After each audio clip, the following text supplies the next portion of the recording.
As the government starts deducting 1.5% of the basic salary from workers to the affordable housing kitty, HassConsult is calling on the government to consider concentrating on affordable housing units for low-income earners as the private sector invests in high-end housing property to minimize competition. So the private sector right now is heavily supplying the middle and upper end part of the market, and I would say that the more affordable housing sector is largely untouched. So if the government was to go into this area, I wouldn't say it's rivalry, but more providing a very undersupplied sector of the market. It may reduce the amount of price increases in the middle market. The latest report by HassConsult says few Kenyans can afford to pay 20% more in rent in a single year, and there is need for construction of affordable housing units and increase mortgage financing. HassConsult says the crackdown on foreigners, especially those with invalid work permits, has slowed uptake of upmarket housing units.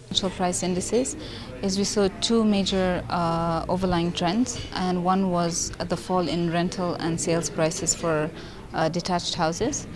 And what we attribute this to is a large outflux of international residents from Nairobi in the last couple of years due to the global recession, but also more compounded now by government's stricter rules on work permits. During the first 3 months of this year, apartment rentals grew steadily for the first time in a decade due to growing middle class and increased construction of high-rise blocks in Nairobi's satellite towns such as Juja, Kilimani, Ruiru and Ruaka.